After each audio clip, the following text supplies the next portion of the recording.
Everyone, it's Doug, the point of sale data guy, here with another point of sale data minute live broadcast on LinkedIn, the point of sale data guy YouTube channel, and pointofsaledatagaguy.com. Multiple ways to watch the episode today. So wherever you are, thanks for tuning in. A special shout out to my friends at the Canadian Office Products Association and the Canadian Home Trade Products Association for their continued sponsorship and marketing of today's episode, and to Krunchbox for their sponsorship. So when Amazon announced last week that Prime Day was going to be July 11th and 12th, I immediately thought I need to ask Jason Landro to come on and do an episode. Jason is an expert in Amazon marketing, all components of how to drive sales on the world's largest e-com channel. If you don't follow Jason Landro on LinkedIn, you need to. His content is amazing. And without further ado, I'm going to bring Jason on screen. Jason, thanks for joining us today. Yeah, thank you. Everyone always gets a positive round of applause here when they come on the Point of Sale Data Minute. So, Jason, before we dig into today's topic, why don't you tell us a little bit about your marketing agency, Nectar, some of the work that you do, so we can bring the folks up to speed on that at the outset here. Yeah, thanks for having me, first of all. Nectar is a digital marketing agency. We do everything from creative production, so photo, video in our studio, to ad buying, strategy support, data analytics, catalog management, and more. And we serve companies with either comprehensive management. We're doing everything soup to nuts, A to Z, or a la carte. So some brands just come to us for photo or video projects, or ad management, or a combination of different services. Awesome. And as you know, I'm always a big fan of your Amazon content, and that's one reason why I wanted to have you on, because you're so willing to share, your hints, tips, thoughts, etc. And it's just kind of I think a really good guide for brands that are out there and those on LinkedIn that are looking to advance their business on Amazon. So thanks for all the great content, and again for your time today. So what I'm going to do, there's a large audience that was going to follow along today, so I think I'll show the chat on stream. So you should be able to type your message in there if you're watching, and we'll try and answer some questions as we go along. And one of the things I asked Jason before we got started today is, how long did brands know ahead of time that when Prime Day was going to come? And he said, well, it's kind of within a 2-week window.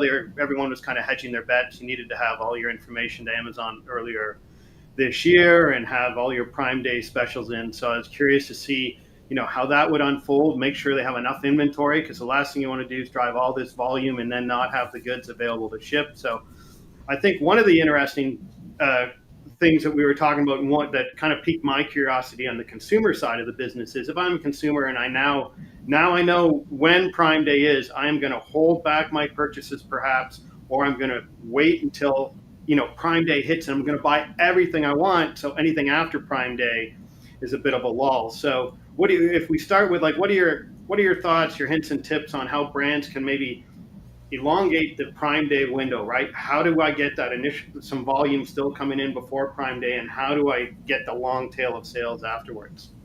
Yeah, great question. So, I think it really depends on what category you sell in.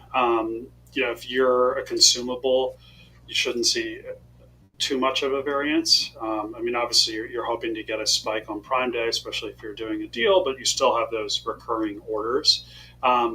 For brands that are maybe hard lines and not consumables, or any category that isn't a consumable, you have to, I think, approach it a little bit differently. You'll want to, I think there are one or two options. Last year, we tested out a strategy of actually giving discounts through coupons before Prime Day. We found it worked really, really well. Consumers are pretty savvy. They understand that some brands discount on Prime Day and some brands don't. In fact, some consumers wait to make a big purchase until Prime Day. They've decided they're going to buy a product. They wait until Prime Day to see if there will be a deal. If not, they're still going to buy it anyway. Using some discounting strategies pre-Prime Day can work really well to help keep driving revenue and make sure that the sales curve is not as there isn't a big of a dip before Prime Day and after Prime Day. I think one thing you want to look at is your ad spend as well. You know, focusing more on revenue generating ad units as opposed to a ton on top of funnel. However, the only caveat is if you are running a lot of deals on Prime Day, you want to get people interested in your listing or exposed to your listing. So you will need to run top of funnel advertising. So it really depends on your strategy on Prime Day. Ultimately, if you're going to be running discounts, you don't want to be as aggressive with trying to drive sales before Prime Day because it probably won't work as well and people know Prime Day is coming. But if you're not, I would try to maybe explore some lesser discounts throughout, before and after Prime Day, as well as during. But instead of a huge Prime Day deal, maybe you're doing a $5 off coupon if your product's $50, so 10% discount, something like that. You think brands need to run discounts to have a successful Prime Day? Is that a key lever, kind of a key strategy to drive volume? Definitely not. I think that uh, you should do it if it's going to be beneficial to your brand. A lot of studies that I've seen out there show that Prime Day isn't the best day to or event to acquire new to brand customers. That the majority of that traffic is due to deal hunters. Um, so I think it's really just dictated by two things: your margins. Can you afford and sustain discounts like that? And to the type of brand you are. There's some brands that rarely discount. You have to ask yourself, is this an event that I want to discount for? There's some brands we work with that only discount a couple times a year and won't discount on Prime Day. So I don't think it's a must. And going back to it's kind of like Prime Day is the rising tide that lifts all ships. There's just more traffic, exponentially more traffic on Amazon during Prime Day. So people just buy more in general, and they're not only buying items that are on sale. So again, like I'll use actually a real world example. My electronic toothbrush has seen better days. So I'm going to buy one on Prime Day. I like the one I have. I'll probably buy the same one. Um, and if it's on sale, I'll definitely buy it. And if not, I might look at one or two other comps, but I'll probably just still end up buying it. Right, right. Yeah, that's a good point. People are waiting to purchase, right? So let's see if it's on sale, and if it's not on sale, you still need it. Yeah, So whether you buy other items at that time that where you're going to save some money, increase basket size by item count, you buy that with something else. Maybe the replacement brushes are on special by some exactly. third party type thing, but you'll still make your purchase.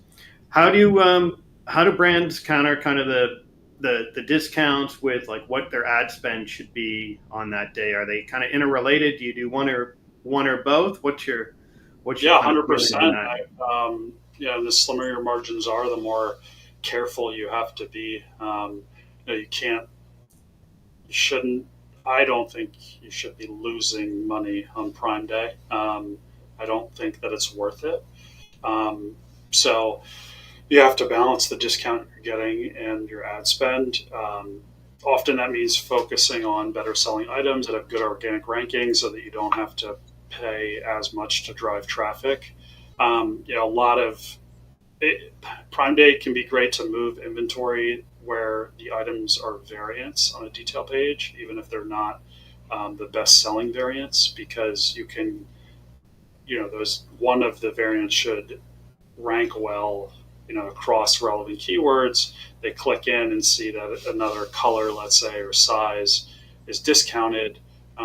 That can work really well. But I don't think Prime Day is the day to be aggressive to liquidate, inventory. It doesn't hurt to put up a discount as long as you don't have to pay for it, like a Prime Day deal or an exclusive deal. So, um, you have to definitely balance the discounts and the ad spend. Yeah. That leads kind of into our next topic, just talking about like strategies, how you can take advantage of traffic. I mean, the traffic on Amazon on Prime Days is what percentage of that is it? Like 5 times, 10 times regular Amazon traffic? Is there a stat out for that? Is it 100 times more traffic on those 2 days than other days of the year? Or, That's a good question. I don't actually know the answer to yeah, that question. I don't know how much is publicly available, right. but yeah, it's significant. So what are some of the strategies you're recommending to brands to take advantage of that traffic? Then there's ad spend, there's discounting product, but what other kind of tips do you have that they could look at? Yeah, I mean, I think again, it depends on your product category. Sure. If you're a consumable, the goal is to get more subscribe and save purchasers. So those strategies are a little bit different than something that isn't a consumable. It's a one-time purchase. I think some really unique things that you can do are build a store page or change your homepage to be more tailored to Prime Day. So you do have to be careful about the language you use in your store. Amazon, I believe, doesn't accept certain. Well, you can't use Amazon's marks in your brand store, so you can't use like Prime Day and the Amazon logo. And you also have to be careful about wording around discounts. But you can obviously within terms of service position those Prime Day deals to the extent you're running them, or just even some of your best sellers on your homepage because you know that there's more traffic. And then you know, every brand should be able to afford to do some discount, right? Consumers are looking for big discounts on Prime Day, 30, 40, 50% off. It's equivalent to Black Friday.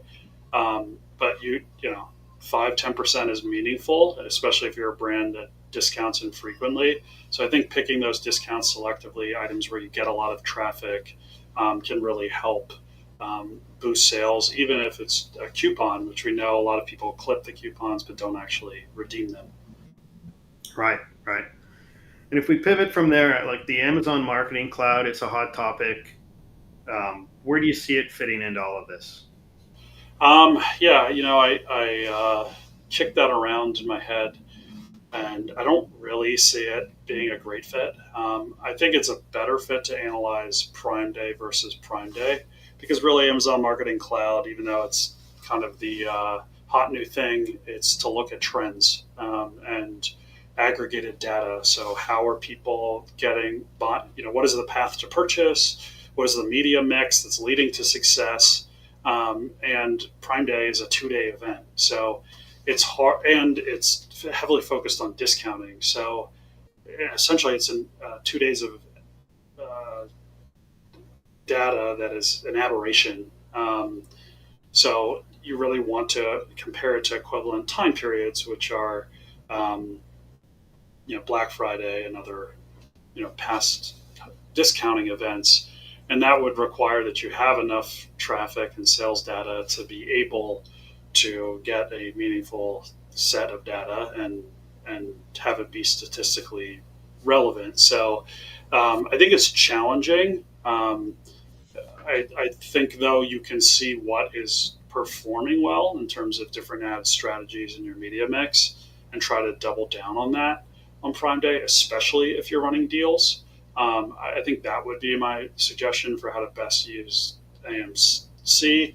Maybe you see that DSP is a longer term play, but that eventually consumers who purchase are 40% likely to purchase if they first see a DSP ad. Okay, great.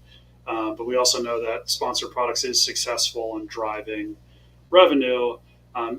That should be telling you that before Prime Day, you want to be heavy on DSP, but maybe on Prime Day itself, you tone down the DSP spend and you reallocate that to sponsored products. So I think that's probably the best example, is to give you guidance on how, if you have a fixed budget, how to best allocate that on Prime Day, especially where you have a good media mix between, the sponsored suite of products, DSP, as well as any other ad services that you're using through Amazon. And the other ones are even more expensive. So, that then it becomes even more important.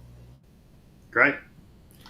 One of the questions we had as we were kind of marketing our conversation today came from Scott, and he was wondering what type of remarketing strategies do you see success with post Prime Day. So he was most interested in sponsored display tactics that you're just talking about, but he'd also be curious to hear about an AMC DSP combo.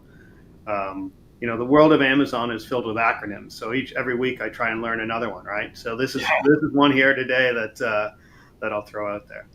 Yeah, so AMC is Amazon Marketing Cloud. SD Sponsor Display. DSP is Demand Side Platform. Sorry, space there for a second. Um, and Starting with Sponsor Display, it can be great to remarket people who visited your specific product detail pages during Prime Day. Um, I think, it's a double edged sword because people are looking for discounts. So, if you're retargeting them when you have all this traffic on Prime Day and they didn't discount, I mean, they didn't buy, are they going to buy without a discount? I don't know. You just have to try it. When consumers are doing that, when brands are doing that, we recommend that they give some discount after Prime Day, especially if they're being more aggressive with retargeting. I think that consumables lend themselves to that type of strategy because the goal is to get somebody on subscribe and save, and getting them to make the purchase. Initially, the first purchase is the hardest part. But again, it's a double-edged sword. I would recommend not over investing, testing strategies, and then trying to figure out what actually works in terms of retargeting and discount, or whether you can retarget without a discount and be successful. So what you're doing is you're putting in the purchase window, or including Prime Day, and serving ads to people who viewed the product detail page but didn't purchase. And then again, you want to roll those learnings forward, and you might find that certain ASINs perform well, certain ASINs perform well only with the discount for retargeting, and then you can carry those learnings forward to Black Friday, Cyber Monday, and then obviously any other sales events. And DSP just allows you, affords you more functionality with the targeting as well as exclusion, so you can exclude specific time periods as well as other whole host of other options. So it's more granular and you have more control. The more you're going to spend on this strategy, the more I'd encourage using DSP as opposed to sponsor display, which is kind of more like a retargeting auto campaign, whereas DSP would be more like the manual campaign on steroids. Right, right. So as we wrap up our session today, we're almost at the 20-minute mark. I'll just leave you with one question, and kind of one that we haven't thought of or talked about. And it's just, so if you're sitting around the boardroom table at your brand today, whether you're big, small, or medium, what's that kind of one nugget or one good piece of advice that you would start with, or just make sure before they leave that meeting they can put a check in that box? With respect to Prime Day? Yeah, yeah, a successful Prime Day. So we talked a little bit about DSP. We talked about discounting. Is there Yeah, anything else? I would say go narrow your focus, and be purposeful. So some brands try to discount everything and drive traffic to everything. I would say pick your products that you really want to focus on, and drive there. That advice is probably a little late because you had to have all your inventory in a while ago, and deals submitted. I mean, you still can create coupons and sale prices, but yeah, I would say be focused. Don't spray and pray. Your best sellers are always your best sellers for a reason. To the extent you can lean on them even during Prime Day, the more compounding growth you get. A lot of people forget that largely reviews are a function of your order velocity. So if you can really spike your order velocity on Prime Day, you can get a lot more reviews, and it can really get you ahead. So focusing on your best sellers gives you the best chance of doing that, and then getting that brand halo effect for the rest of the brand. Awesome. Well, Jason, I told you it'd be a fast 20 minutes. That was some great insights today. Really informative. I always learn a lot when we chat, so I appreciate your time. Thanks Yeah. for coming on this episode. Hopefully, we get to Thanks do for it having me. again later on in the year. Yeah. Enjoy the rest of Sounds the good. day, and thanks for the great content. Thank you. Everyone, that's our episode with Jason from Nectar. Make sure you follow Jason Landro on LinkedIn. He has some amazing Amazon content that'll keep your brand where it needs to be when it comes to sales and success on the world's largest e-com site. So I really appreciate your time. I'll be back July 20th. I'll have Peter Giannetti. He is the editor-in-chief of Homepage News. We're going to talk about houseware industry trends and changes to the Inspired Home Show. Hope to see